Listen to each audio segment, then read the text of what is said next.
Hello and welcome to episode 9 of the Southron Bannermen. This week I am joined by regular host Ryan Wood. Hello. And Ben Davey. Hi guys. And I am Joe Zimmer, as I never introduce myself normally. We've been off for a few weeks now, because we've all been travelling everywhere. Well, not all of us. Oh, Ben hasn't. Ben's been travelling to Northampton. Yeah. The rest of us have been jet-setting. So, Ben, what are we talking about this week? This week we are talking about Worlds, because it's the first time we've had Ryan on since Worlds, and apparently he did alright. Yeah, not too bad. Yeah. Then we're going to talk a bit about Stahleck, and then probably general chat about the fact that Store Champs start for us next weekend. Yep, this finally. Weekend when you listen to it. Yep. Yeah. Well, it's technically this weekend anyway, because there is one in Norwich right now. For us, I'm not going to Norwich. Yeah, right now, us. yeah. I wonder who's going to the Norwich one. Anyone we know? Maybe like Ian and stuff. They've all got webbed fingers and feet in Norwich. I'm not getting that. You heard it here first. We're not welcome to Athena Games anymore. No. And in all fairness, I should say, says the Cornishman.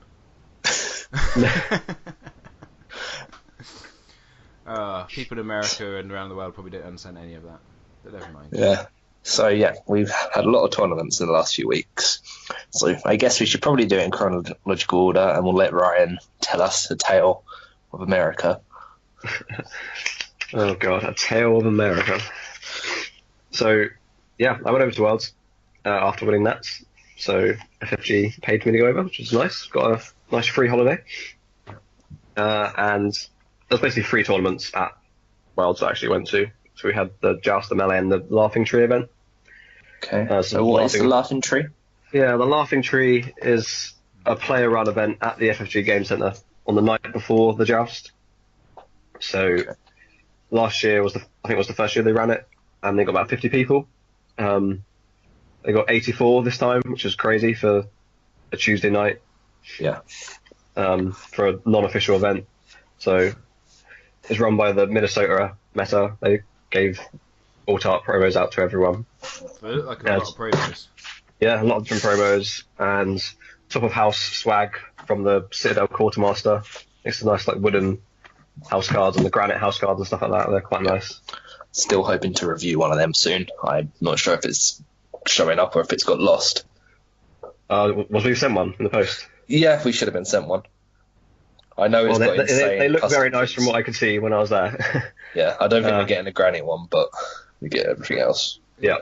The only thing that disappointed about that tournament a little bit was there's a lot of people who dropped out quite quickly. Going by Joust Pavilion. Yeah, well, I think it was a weird mix of people testing for the Joust and people just playing completely off the walls random decks. I was going to say on the subject of off the wall and wacky, what were you running, Ryan? So I was playing Tyrell Crossing, which sounds pretty normal, but it was quite odd and different. It was heavily inspired by the Dark Wings, Dark Words agenda we had back in first edition, which let you... so you had to have one of each copy of an event, and your minimum deck size was 75 cards, but whenever you played an event, you drew a card. So you ended up having a deck that was like 15 to 20 unique events, and that was your draw engine. And so every time you played it, it felt a bit different because of the variety and the variance in the deck. So I basically did a Tyrell Crossing that had 15 different events in it. Was it 75 cards? It was not 75. It was still 60.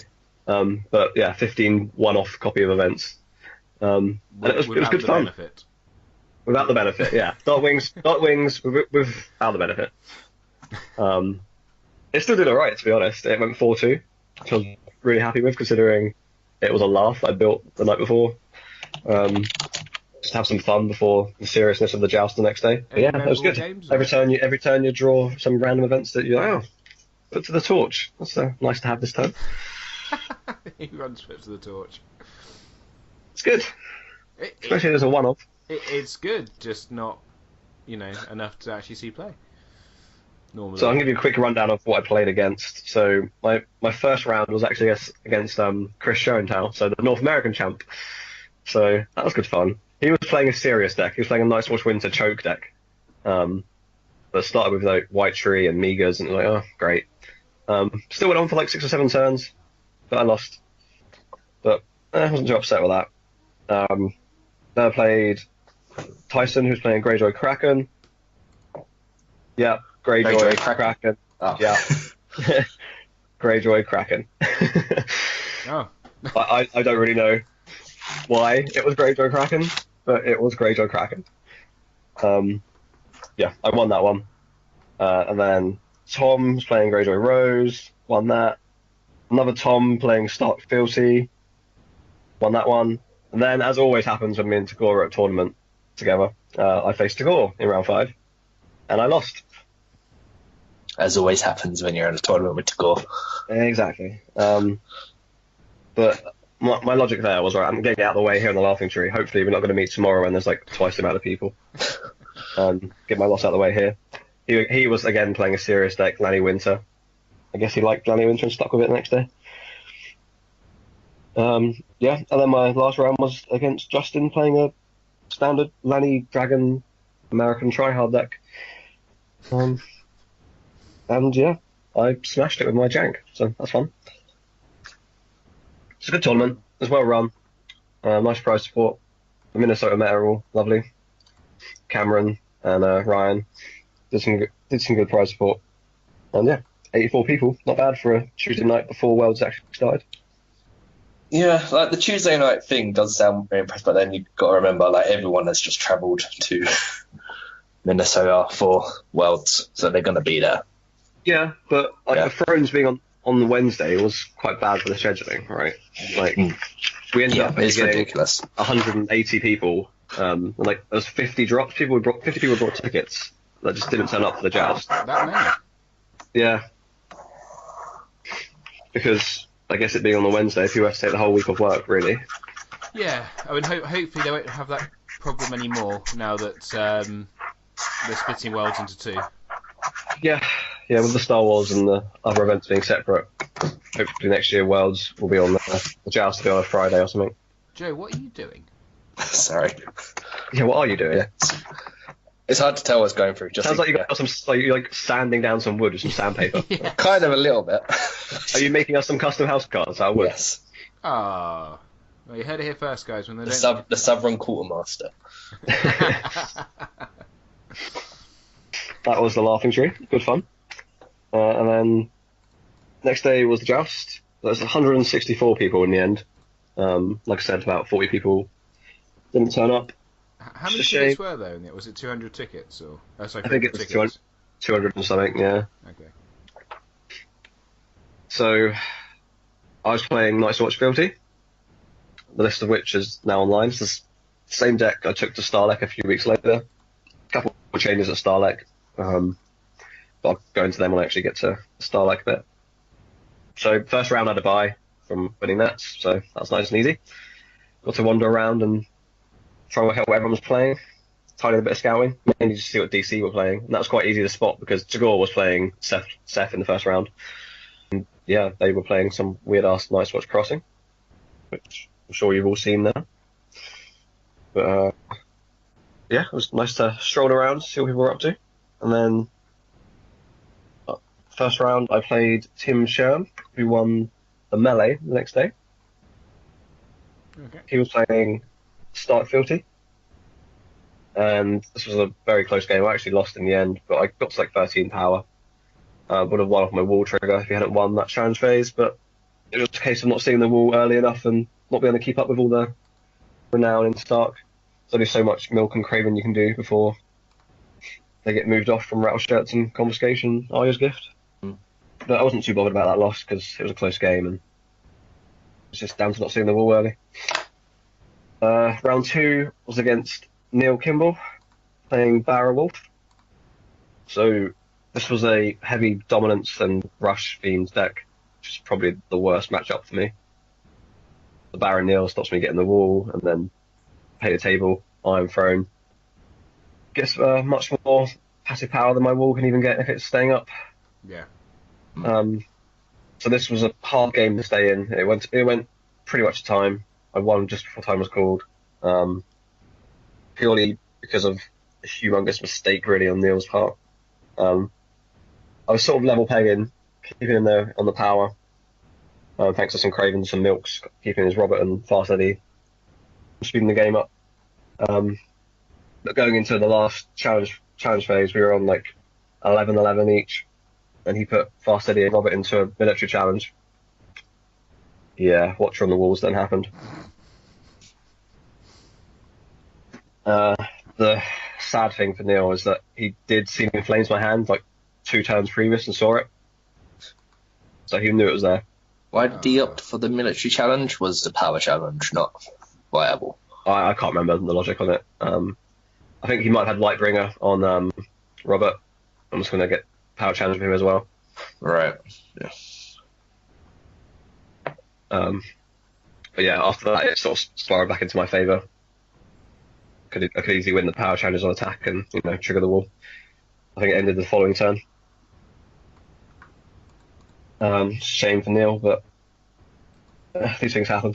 Round 4 was against. What was that noise? Joe, was that you again? My phone went off because Liam commented.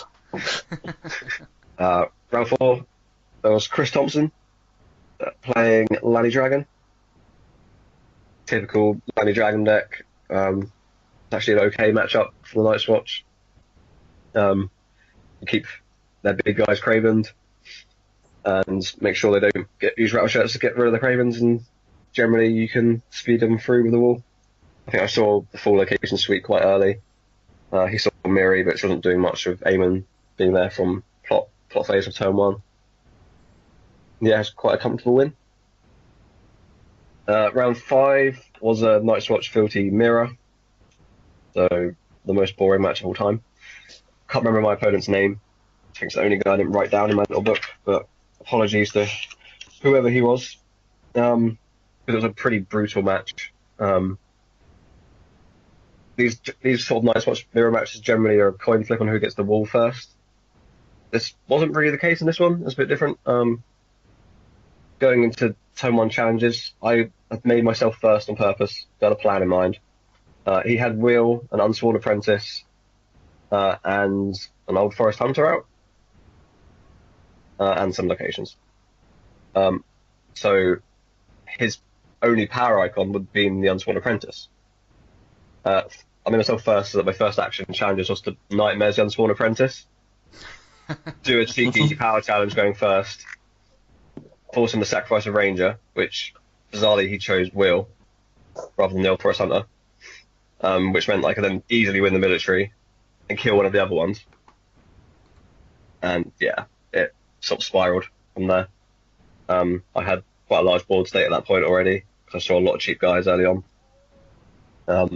And he just wasn't able to pull back into the game. I don't think either of us saw the wall until like turn 3 or 4, but it didn't really matter when I was just decimating his board and winning the power challenges. Bit of an unconventional mirror, but more interesting than the sit there and both do no challenges alternative. Round 6 was against Kenny from Australia. So he was playing a Tar Kraken deck. So just trying to force through unopposed challenges and get Miri off and burn all your stuff. It was not a very nice deck. But I saw 2 Hands Judgments in my opening hand, so I decided to keep it. Ready for those Dracaris, which I was able to stop a few. I got another Watcher on the Walls off on this one. I think it was an Astro and a Field I got, which is quite nice. And then round 7, this one was on the live stream, so you can go watch this if you like. This is playing Stephen Cantrell, playing Tard Crossing. This was a very, very close game. It went to time, and Steve, like a true gent, conceded to me before the round was over. Because I had it the following round from Winter Festival and the wall power, but we wouldn't have got that far based on the time being already called. So he conceded, but it was a very close game. As always, the key card in the crossing matchup is the Shadow Tower. So seeing it in my opening hand was definitely, I'm keeping this. Screws him over in terms of challenge order. I learned that one the hard way. Chris, quickly, it's funny you should mention about the whole him conceding, because during Stahleck on Facebook, there was actually quite a bit of a debate by some, I assume, Americans, or at least not people who weren't there, about why they were mod wins, and the fact why were people just conceding. I saw the bit about Whammer, because Whammer missed the cut because he did mod win. Give a full win to someone, basically. Yeah. I had a scenario on the Sunday, the first time I've had to deal with it. It went to time and I lost, and the guy was like, "Do you want to concede?" And it was round 1, so I decided in that scenario not to, because my logic was, in a Swiss first round, if we both went 3-1, then it works. I'd rather he would be on 4 points. Yeah. I had to sort of explain it and understand it. But I've sort of sat for a while going, well, you should normally concede. It depends how far in the Swiss you are. If it's early on, I don't think you should, because the mod can matter. If it's late on and it's not going to affect you. Yeah. But yeah. Yeah, if you want to watch that game, it was a very good match. Some of the other podcasts, I think, Beyond the Wall and the White Book actually said it was one of the best matches recorded over the weekend. So if you want to go and watch a good match, that one should still be on FFG's Twitch channel. And then round 8. Oh, hold on. I was seeing if you'd bring it up. Well, we got to go back. Got to go back a step here. I was glossing over that. There was also a glorious moment on stream. There was a glorious moment on stream. Ryan attempts Nightmares, a character that is already milked. I can't remember what it was. It was Miri. Miri was attacking alone, and I Nightmares her, forgetting that I put milk on her a few turns ago because it was hidden underneath the card. It was a long day, okay? It didn't change the game in any way. It just made everyone laugh at me for 5 seconds on Twitch. A bit more than 5 seconds, but sure. Yes, you may continue. Cheers for bringing that up. All right. Yeah, and so I was 6-1 going into the last round. So squeaky bum time. I have to basically win the last game or hope that my SOS is high enough. There's only a few 6-2s that would make it because I did a very small cut. So 160 people down to top 16. And then, so round 8, I'm against Ryan Jones playing an absolutely atrocious matchup for me, a Lanny Barra deck that's all about the passive dominance power game. So he's got Winter Festival, Feast for Crows.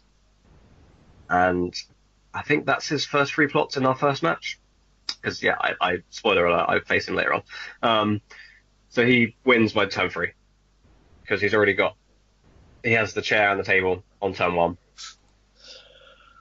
And then just plays the 3 passive power plots and stomps me. Nothing I can do about it. Sits there, doing nothing, passing challenges and winning. It was the worst experience to play against. But oh well. I end up making it into the cup in 15th. So just about. I ended up being 14th because someone dropped, which gave me a slightly more favourable matchup going into top 16. Yeah. So the top 16 was the next day, thankfully. Right, you didn't want to play through? Was it like 11 rounds or whatever it is to get to the final? Well, that's what happened to Stalheck. Yeah. I wouldn't have minded it actually that much. It was weird because the top 16 started the following day, but at 4:30 in the afternoon. That did seem like quite a delay. Yeah. They'd done like the Conquest cut, didn't they, beforehand? Yeah, so it was sort of standing around not doing much, right? I played a few practice games with people who were around, but most people were playing the draft. I'd imagine there wasn't enough time to start the draft before the... there was 2 drafts, one that started at like 10 a.m, one that started at 2. I couldn't have done the afternoon one, obviously, but I could have done the morning one. But I wanted the Lion, doing a long day, so I got up quite late. And then I felt it would be better to get some practice games in rather than draft all day and then go straight into the cup. That's fair enough. So yeah, I managed to get a few practice games in, wander around the FFG Centre for a bit, see how people were getting on with the draft. Night's Watch OP in the draft by the looks of it. That's what I keep hearing. If you see half hand, you just take him and go Night's Watch. Ranging parties so efficient in the draft. Yeah, that's fair. Ranging parties are common as well. So, Oh, bloody hell. like wandering around, there's so many Night's Watch cards in play on the games. Which is really weird because the only draft I've seen for this was when Rob St. John did his one on the stream for his YouTube channel, and no one touched Night's Watch in it at all. It looked like Martell was the popular one in that. Yeah, I think Martell and Lanny were quite popular, and a bit of Greyjoy, but no one really touched. Every time it came round, there's always Night's Watch cards in the packs. Yeah. So, but then it's the first time they probably hadn't worked out all the kinks, so to speak. Okay. Top 16 started at 4:30. So my top 16 opponent was Henry, the French national champion. Had a lovely Legend of Zelda playmat.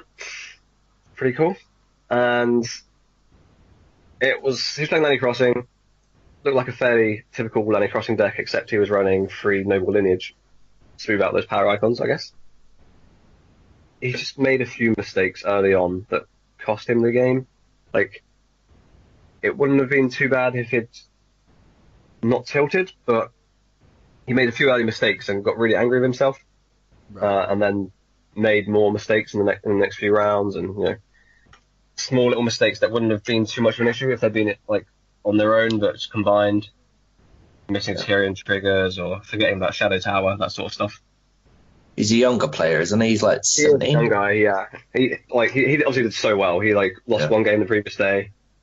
He won the French Nationals undefeated, and I think he's 16. He had to have a guardian come with him because he was too young for FFG to fly over on his own.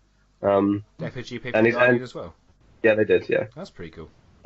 Obviously, both of them were there. They were both really nice. Chatted to them quite a bit afterwards. Just unfortunate that he made a few mistakes early on in the game, but he still did really well, so he shouldn't feel too bad about it. That's when you go to skip my kids. Guys, you need to win a trip somewhere, but I have to come because you need to go. Okay. Yeah, well, it seems unlikely that you're going to win, Ben. I know. I'm paying for my ticket next year. I've already established that. I'm only joking. No, it's true. I'm not the winning nationals. And then top 8 was against Ryan Jones again. Yay. To be fair, this game was a lot closer. He didn't see the table for a few turns. He didn't see any of the kneel at all. So I would have been able to trigger the wall every single turn for the 6 turns the game lasted if I'd had the wall. I had it in my opening hand. Well, I got it in my draw afterwards, so draw phase of turn 1. I've known I was going to draw it. I would have had a econ plot to play it. But I drew it in the draw phase. And of course, my 8-card hand, Intrigue Claim, takes the wall. And I don't see it for the rest of the game. So I stay in as long as I can, but without the wall, I've got no way of gaining power, and he's just passively gaining it with dominance. And it ends on round 6 or 7. And that's the end of my run at Worlds. Well, it was an impressive performance. Thanks. Yeah, I'm pretty happy with it. Top 8. 4 people. Not bad. Yeah, pretty damn good. Yep. First time in the Worlds. Top 8. Pretty happy. And then I also did pretty well in the melee the next day. Yeah. So overall, I'm pretty happy with that. Made the final table for that? Yep. So I came second in the melee on 14 power, which was a pain. But that sort of makes me unofficial overall champion, which there used to be a title for that. There isn't anymore, but we like to pretend we've got these imaginary trophies, because there's quite a few of us in the UK that have that now, because Tagore was unofficial overall a few years back. Reese was unofficial overall at last year's Stahleck, and now I'm unofficial overall for this year's Worlds. Yay, imaginary trophies and card designs. So what's your imaginary card design going to be?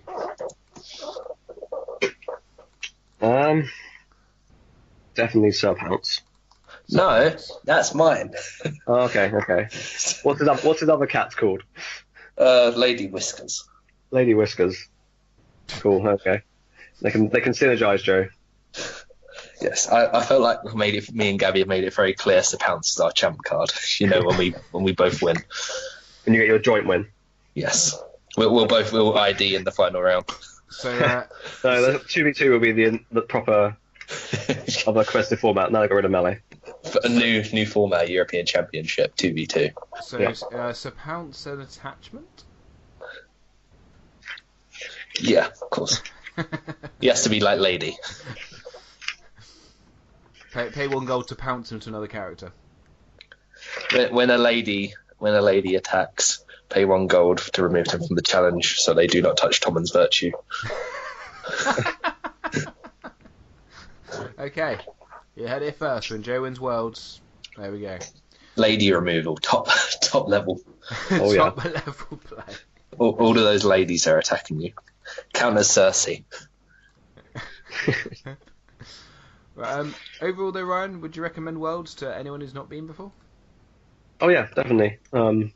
It's sort of in the middle of nowhere. That's the one downside. There's not really much around it. It's like 40 minutes from the airport in Minneapolis, sort of off the motorway, and there's not much around. There's a few little restaurants, a sports bar, a Burger King, but that's it. You're not going to do any sightseeing while you're there. You're going to be playing games the whole time, which, I mean, that's why you're there.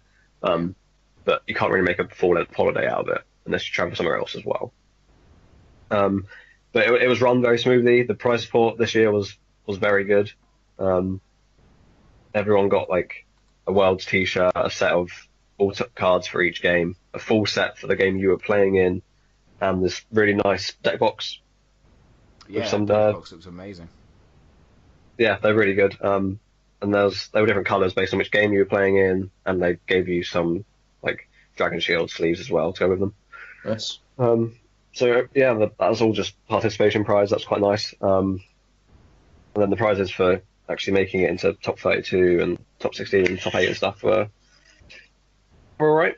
There was some weird choices. There was these weird little wooden strength increase tokens, which I'm not sure anyone will ever see play. That's like the Iron Throne air freshener they gave out a few months ago for They Nationals. looked quite nice, but the problem is no one uses strength up tokens because you don't give away that information. Yeah. But the mats were nice. The top 16 mats were lovely. They were the art of the Lanny box. So basically New Tywin looking over the war camp. It's quite a nice mat. The promo everyone got was Winds of Winter, which is a nice art, but it's a boring choice because it's the blank plot. It has no text. Yeah, and especially when you've had Long Winter and the new was it Early Frost? Yeah, I mean they could have just put that art on any of the other winter plots, and it would have been nicer. Yeah, that is probably the plot probably isn't going to see much play anymore because the other plots are better. But yeah. That's in terms of the price point, that's really only complaint. Just a weird choice for the actual card, but the art itself's nice. It's also cool that they're giving away so many extra promos to the games. Yeah, like kind of the bounty for each game. Yeah. Yeah. So they put like promos from all the different game night kits and store champ kits and stuff down on each table, and whoever won that round took that prize. Some of them were quite nice. Like I managed to get when I was playing against Stephen, the Eddard Stark from the very first promo they did. It was only at Worlds last year, I think it was. Which is quite rare because it was only at one event. Yeah, and it's a pretty nice card as well, actually. Yeah, shame it's not far. Yeah, will never get used anymore. Yeah, no, well, I'm sure there'll be some builds for it in the future. It's evergreen at least. Yeah. So is the other one though. That's the problem. Yeah, the Fast Eddie is just so damn good. Okay, so on to the important tournament after the warm up. Northampton. Yes, the Northampton Championship Final. Yeah, it was a big. So many big tournaments. All the finals happening. So yes, Northampton Championship Final.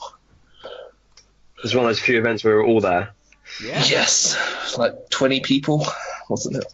Like, lots of people we knew. There was another event where the drive back was horrendous because go by bloody Salisbury. But I love you, Dan, so it was kind of worth it. But my God, that was a horrendous drive. Yeah, this was the weekend before Stahleck, so some of us were testing. I was testing. Some I people were just think playing most whatever they fancied. people were testing for Stahleck. And then there's a Me, few. Dave, and Gabby were testing. Yeah. A few of us oddballs who were going Stahleck, but weren't actually playing the Stahleck deck because they wanted a break. Yeah, so I took Barra Kraken, which is what I took, unsurprisingly. Ben, what did you take? I took Tyrell Crossing. And Ryan? I took Lanny Rose, but a slightly odd Lanny Rose. Fair. So let's just sort of gloss over the Swiss with scores and who we played against. So I won the Swiss 4-0. I played against Dan Mulcrone, the organizer, in round 1 with his Barra Summer, and he didn't draw enough characters, and I sort of controlled it with my stealth. Round 2, I can't remember his name. He was playing Night's Watch Summer. I think he was a newish player, but he was pretty good. The Night's Watch Summer choice was interesting, but I think he could have used Philly. Night's Watch ultimately came down to got Wildfire off at the right time, then started stealthing past when Benjamin was no longer important, and then stopped the ball going off. Round 3 was against Gabby, which we played the Stark versus Barra matchup so many goddamn times now that it swings either way. I milked her character, she did draw out his gift. I win. Then round 4 against Richard Walker, played in Night's Watch Philly again, similar to the last Night's Watch game. I stealthed past him and wildfired at the right time. Yeah, so 4-0 in the Swiss. Ben? I also went 4-0, but the wrong way around. And the weekend just really confused me because, as you guys know, the deck I've been playing had done really well in practice. And the other annoying thing was I played 3 of my opponents immediately afterwards and beat them with the same deck. So I don't quite understand what went wrong, but yeah, it just. Were you just drawing really bad in the actual games, or? Well, I know one of them I made a mistake and I was on tilt on game 2. That was against Tyrell Winter. Yeah. So I made a mistake and I miscounted the gold, so I thought I needed with put to the sword, and he miscounted how he could get it through, and he got it off, and that kind of wrecked that game. So that's my own fault. First game was against Dave Banford with Targ, which Targ isn't a great matchup. Then I played a Jumping Clansman deck, and that just just did no draw on that one. And then I can't remember what happened in the Greyjoy game. I think I kind of just was going through the motions by that point in the last round. So yeah, it just didn't work. I just didn't get it. And since then the deck hasn't lost. So I've been playing a Lost Octagon. So I don't quite understand what went wrong. But Okay, hey, it happens.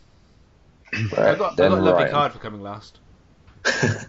What did you get? I got the Khal Drogo with the white background. Cool. Right, yeah, so Ryan, what did you play? So I can't remember any specifics of the matches really, but the 4 I played in the Swiss was a Greyjoy Stag round 1, which I won. Child Crossing, this is Dave Bamford again, in round 2, which was a very close game. I'd had 1 more gold going into the last round for my Lady Sanders Rose. I would have got it, but he managed to push it through. And then a Stark Filthy, which I won on, and then Barra Summer, which again was Dan, the guy running the tournament, which I won. So that put me in 4th place going into the top 4. Yep, so we had a top 4 cut, which was me, Ryan, Gabby, and Richard. Then, as always, me and Ryan got put against each other. Then Gabby played Richard. Yeah, do you want to talk about it, Joe? I've talked a lot so far. And yeah, it was closer than I was thinking it was going to be at the start, considering Robert got tickled like turn 2 when I just played him. But so yeah, we've pretty explained what my deck actually was at this point. yes. So I was just playing a deck that's all themed around the new Tywin. So 3 new Tywin, 3 Tigler, 3 Mountain, and then Bannering to the Rose for Burn the Maiden Flare. So you can stack the deck so that Mountain hits, Tigler hits, and then the next draw is awesome. And yeah, it works really, really well. So yeah, so that stacked my deck, so I lost Robert after I played him. But Victorian was out from like turn 1, I think, and was doing a lot of work. I was winning. I was ahead in power for, I think, the majority of the game, if not all, until the last turn, just because I had power icons and I was just getting as much as I could out of it. Like, I was letting things go unopposed. That didn't matter. Then going back for it. But sort of largely came down to the last turn. I thought I was about to win. I flipped calling the banners. Or was it? No, I flipped Wildfire. You flipped calling the banners, I think. But you had King's Road and less power than me, which meant you got to go first when I was very much hoping I could go first. Because I had all of the cards I needed to win it. But you managed to pull it out with Lady Sansa's Rose, and I couldn't block enough. Yep. Which was rather annoying, but not much I could do. And then, so yeah, Ryan was in the final. Gabby played against Richard. Gabby apparently stomped Richard. Yeah, it was. Yeah, I recorded that game. It wasn't pretty. Yeah, as well. Gabby was playing her Fat Cat deck, which she's been playing since Nationals, same as my Barra Kraken, and has got very good at it now, in my opinion. So yeah, the final was Ryan versus Gabby, which has just gone up on YouTube as well. Was it up on YouTube? Yeah, this morning. Did you do commentary for it? Yes. Although, I must admit I was slightly distracted for the first part because I had about 1,000,001 messages kept coming in about various other things, which was quite annoying. But yeah, no, it was yeah, done the commentary for that as well up this morning. So Ben, do you want us to talk about this game, the final? There was talk about it. It looked like Gabby had it about 20 minutes in, and then she didn't realise Jaime Lannister was in a military challenge. Thought she defended by enough, and Fat Cat got put to the sword. This is the main takeaway from the game. I've also come to the conclusion I don't like saying Fat Cat anymore because it sounds like I'm being very offensive. Yeah, that was kind of it. I mean, yeah, that kind of cost her, unfortunately. Otherwise, I'd say Ryan, I think she might have had it if that hadn't happened. Yeah, there was too much like passive power gain early on from Fat Cat. Not much I can do about it. Unless I can get rid of her. Power? I want to say when she was on 11 power. She had 5 power when she died, and I think Gabby was on 11 power. Yeah. Yeah, from what I could maybe gather is that unless there was something that could be done next turn, if that power, she's gonna hate hearing this. So hopefully she doesn't listen. So I think if she blocked, if that put to the sword didn't go off, I think she could have won next turn. Maybe if she flipped Wildfire. I think depending on how much power she had. If she was on 12 power, Wildfire would have won it. Yeah. So yeah, pushed the sword off Fat Cat and then started stacking the deck. I think I hit Blackfish and Rob with the Mountain. Yeah, that was at the end. And that was the killing blow, really. Obviously, Joe, you were thinking about taking that deck to Stahleck, and you had you didn't want to take your deck to Northampton in case it did badly, and you were all messed up, so to speak. Yeah. So I assume you did still take that to Stahleck? Oh yeah, it went to Stahleck. It probably was always coming to Stahleck, but I kind of taking a break from it that week was quite helpful because I went into the problem that when I deck build too much, I start going too far down the rabbit hole, and then I start making changes that don't actually do anything, thinking it's helpful. Yeah. At which point, so taking a bit of a break, then I went. So yeah, before Stahleck, I sat down. I had a chat with Matt Astrophic, the guy who originally had the Barra Kraken list, who's been a great help. And first time I've actually probably got to talk to him and sort of got a good idea of what I wanted to do with it. Cool. So, how was Stahleck then, guys? Awesome, as always. Yeah, first time. It's more fun than Worlds, yeah. Yeah, it's the first time I've got to go. Like, I've only heard of it last year, and it was a great weekend. Really enjoyed it. Thursday morning, we all travelled in the banter bus organised by Keb up to Bacharach. Just played some games, practiced a bit of melee, ate lots of food. Then on the Friday we had the melee tournament. Melee's hard, I learned. It's a lot tougher than I realised.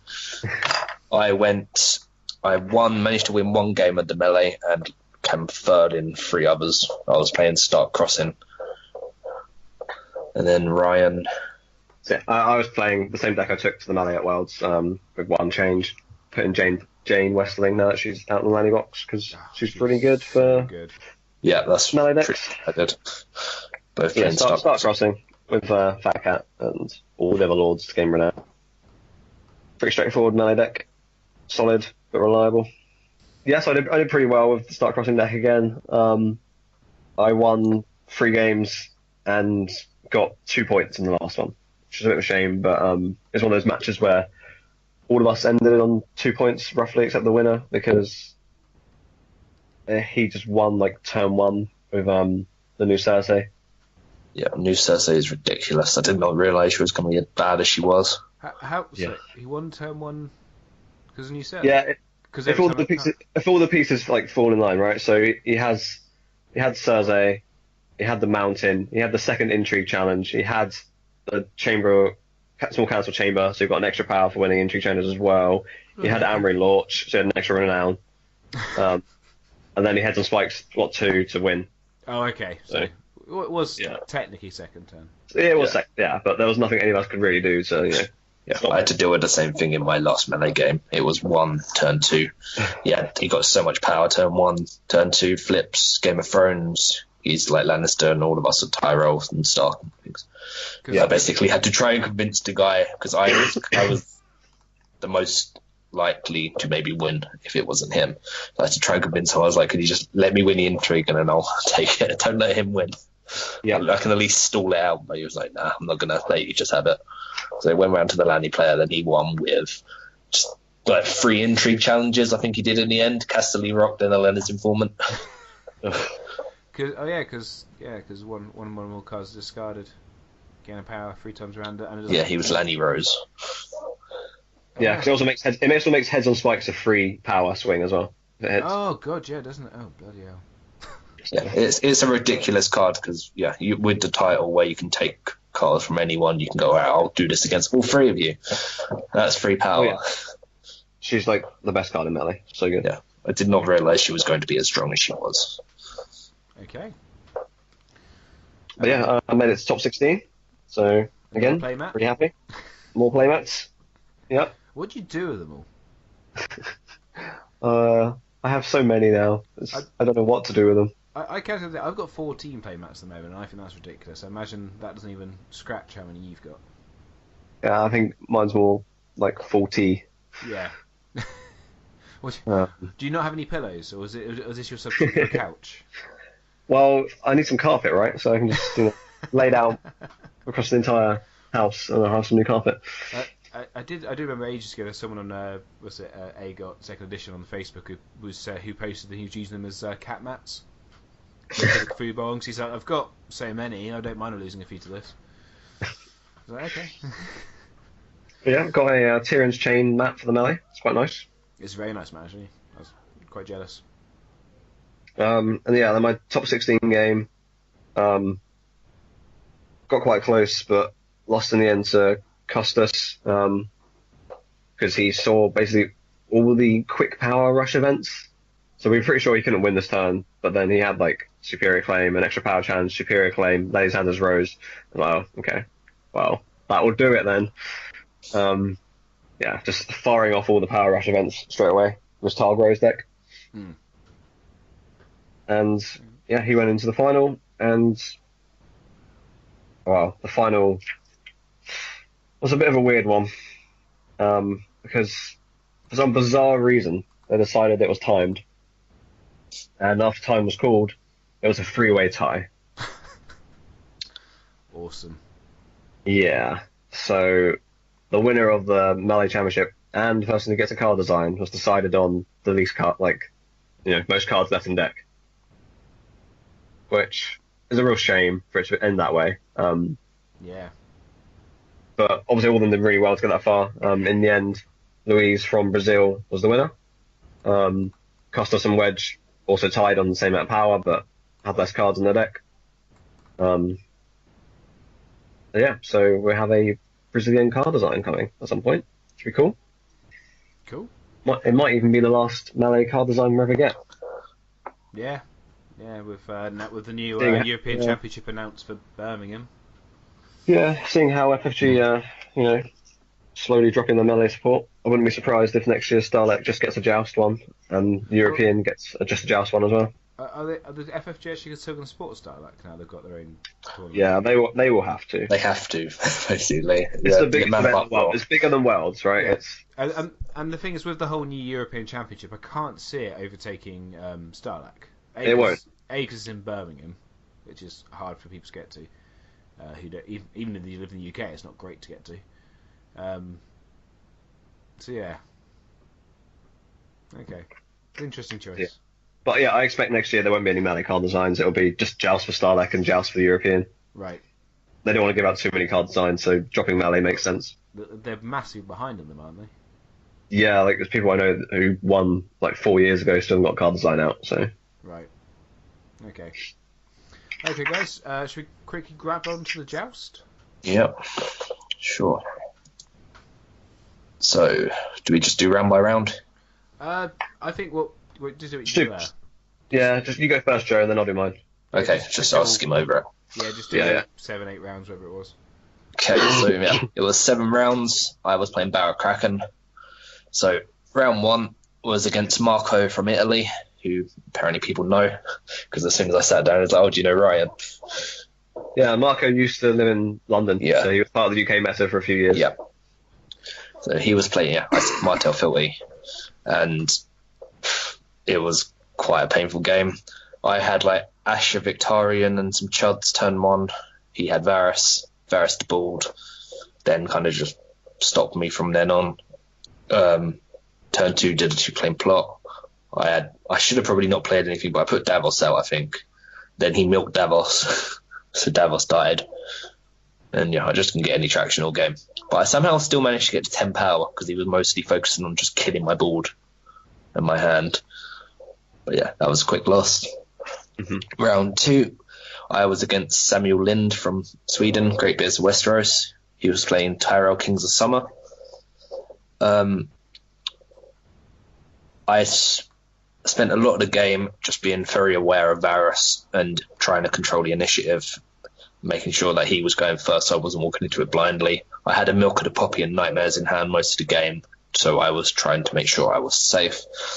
It went back and forth quite a bit because he had like Knights of the Summer, Renly and stuff, and he was still getting renown. But it eventually swung in my favour. He didn't see the Arbor, which was maybe he did see it like last turn or something, but he didn't. He wasn't getting enough econ. Like I saw his hand at the end; he had a Varus in it, and he couldn't play it. So I managed to just push through. And for that, I got 2 Great Beards of Westeros promos, which I'll have to use at some point.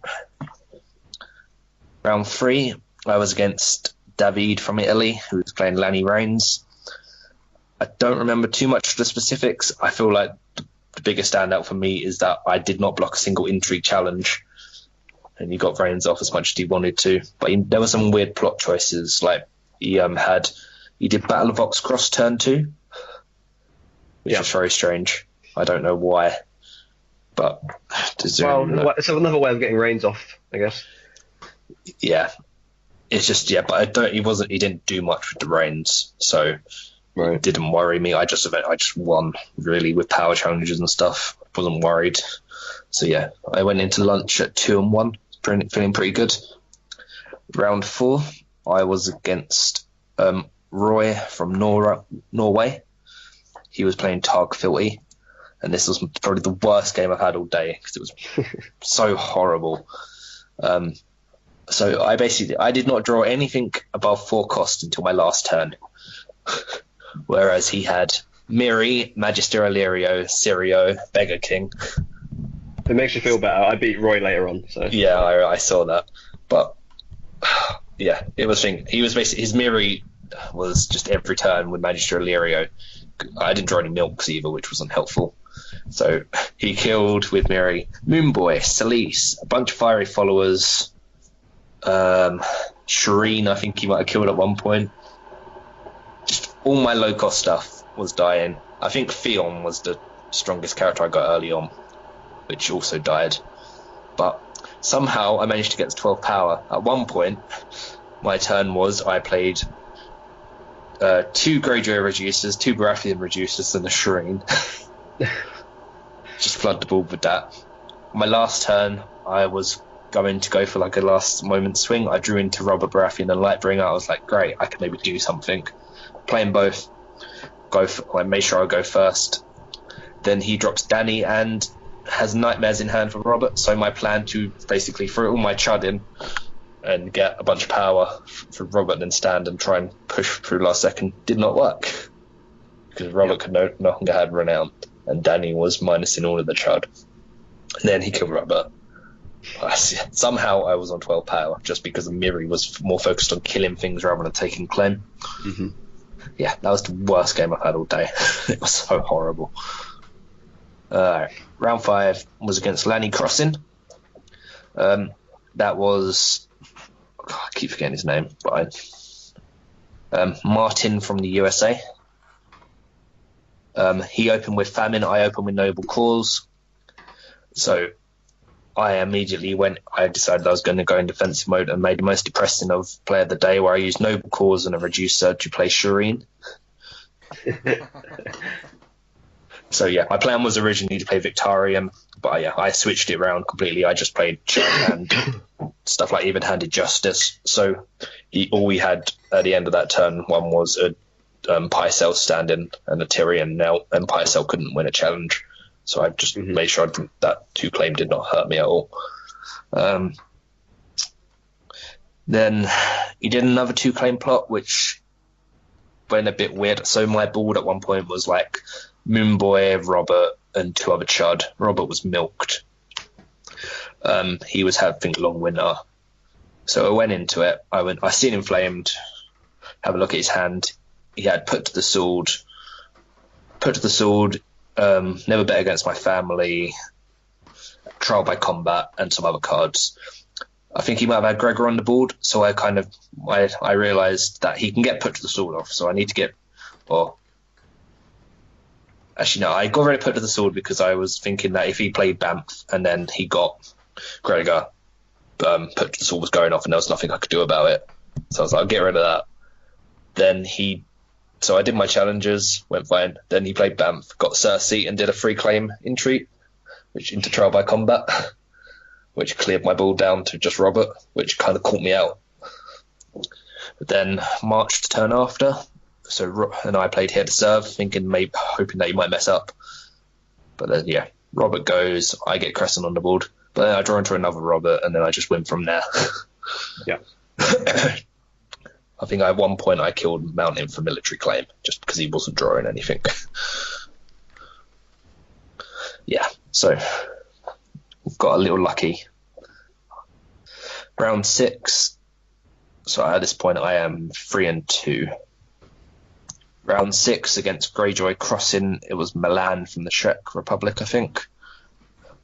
He was Greyjoy Crossing. It was Barra versus Greyjoy.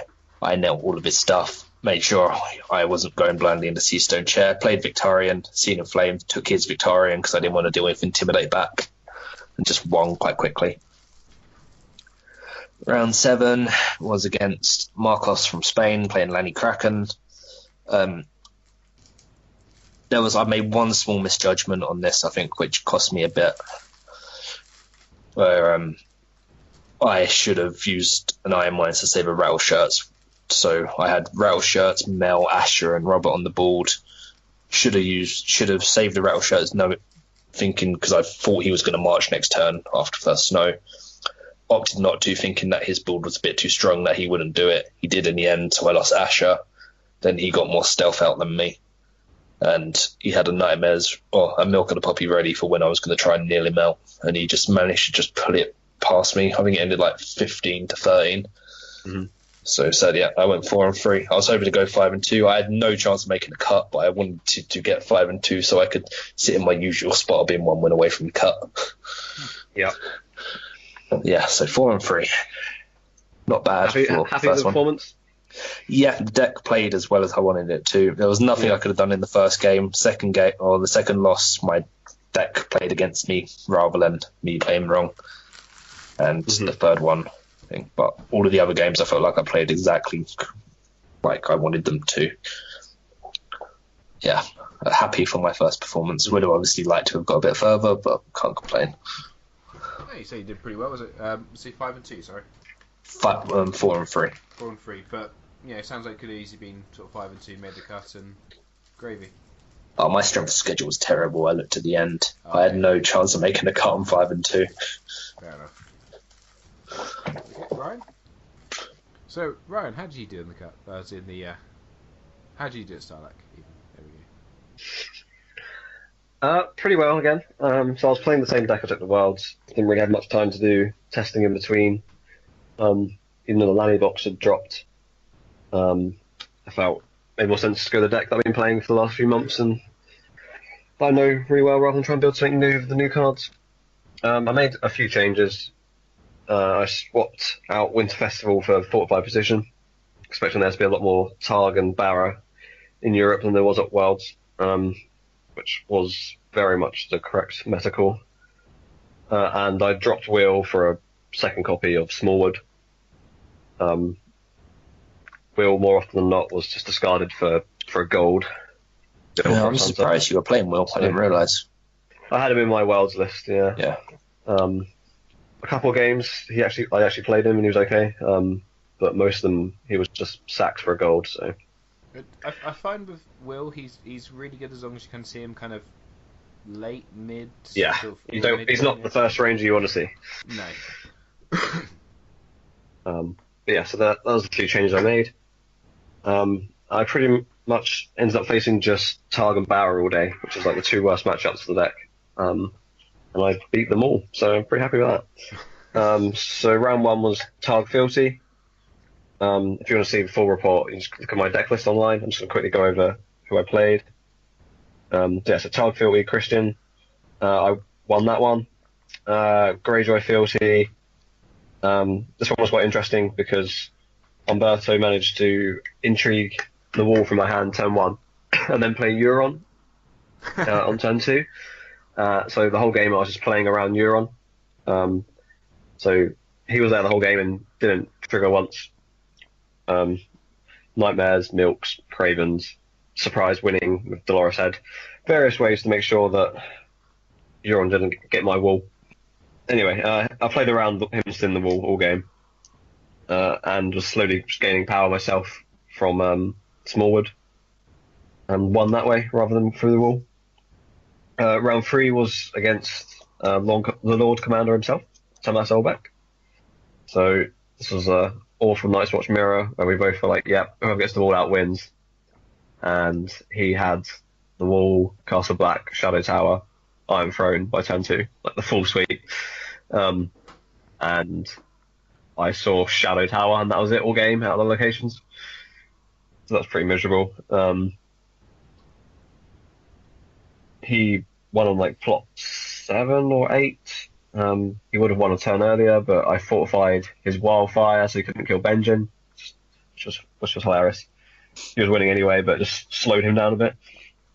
Round 4 was against Marcus playing Barra Dragon.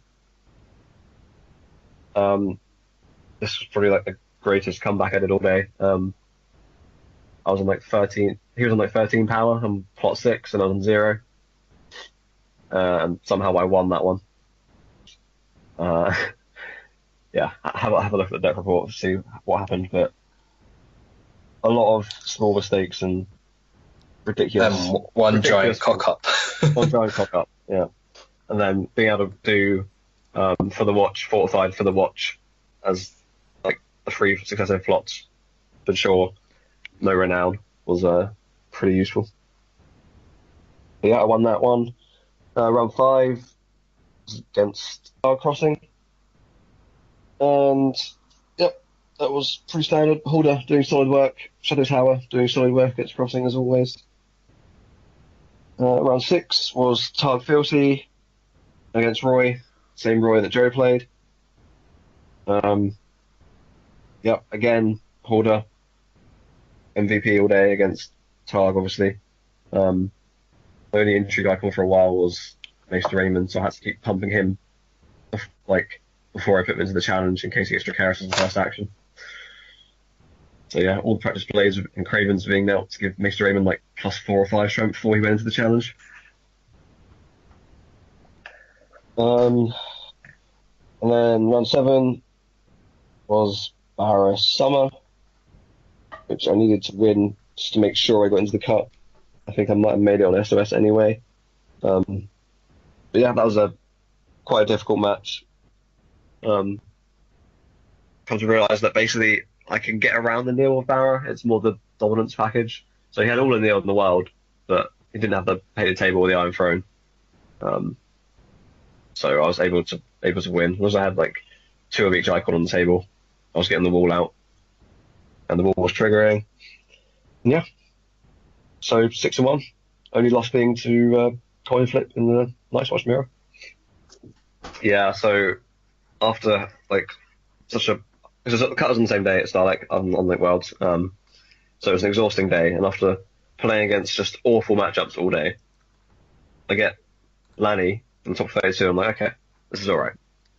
But it doesn't matter what I got paired against because I mulliganed 7 attachments into 3 stewards at the wall.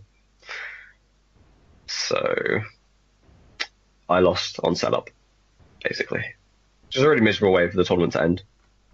Yeah. So she got all that. Yeah, obviously he opened my first snow, so my board was empty. And it still went to like plot 6 or 7, somehow hanging there, but there was no way I was winning it. Which is just a shame, really. Just got screwed by variants in the end. It happens eventually. You have to play a lot of games in big tournaments for that to be the kind of the odds and happening obviously at some point. Oh yeah, no, I'm still pretty happy. So Ryan, you got to represent UK and Team ETC? Yeah, so that put me as top English player. So I was team captain for the team event the next day. Dave Bamford and JC Whammer were the other 2 highest placed English people, so they were on my team. So the team event is top 3 from each country, double elimination. You play the same decks you took to the joust the previous day. And we didn't do great. Round 1 we were against Czech Republic. Whammer beat his opponent. Dave got smashed by his opponent. And then we had an insanely close game in my match, where I was going to start filthy. Going into the last round after time had been called, I made myself go first so that I could determine the order of the end of challenge phase interrupts, so that the wall would trigger before Winter Festival. Because then all I had to do was win a power challenge that turn and I'd win. And I definitely could going into it, but then he top decked Rob Stark. Yeah. So without that top deck, I would have won. Oh well. Close game. I got to 14, he got to 15, obviously, with the Winter Festival. And yeah. So we lost the first round. And then we had a bye, second round. And then it was lunch break. And then third round, we were against Italy. I won my game quite easily. It was like 15-0.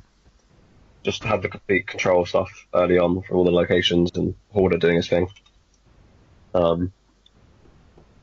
Whammer almost won. If it hadn't been for a couple of Aya's gifts in the last challenge phase, allowing some milks to be moved from Rob and Jon Snow to stand the entire board, which is quite annoying. And Dave again got smashed. So yeah, we got knocked out by Italy, and then Greece went on to win. I think it's the second time they've won. Cool. I think it's been going 4 years, maybe. We've won once, Greece have won twice, and I don't know who won it the other time. Fair enough. Stalheck, great weekend. Highly recommend it. Remember, you don't have to pick between European Championship and Stalheck. You can go to both. You can, that's for sure. Yeah.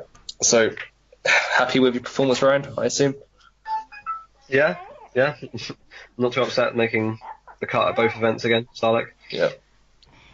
And on the Sunday I did the driving up the car event, and I went 2-2 with my deck, which was a Lanny Rose Knights deck. What deck did you get given? Was that you got given the Lanny Rose deck? You get a random one every round. Okay. But we got to pick what they were. So first round I was like, I'll take Gabby's deck. Yeah, which was unfortunate. You didn't win. At least you know it. Yeah. Yeah. In jails, Gabby went 2-5 with Stark Filty getting Barrow matches every bloody game, apparently. Which just weren't working for her. Yeah. Stalheck's great. So, I think we're out of time for this week. So, next time we'll probably be talking about There Is My Claim and doing a bit on the Lanny Box. Yeah. So, yeah, expect a pack review in about 2 weeks. But otherwise... and store champ reviews. Oh, yeah, store champs, as we will be doing that as well. Otherwise, thank you for listening. And it's been emotional.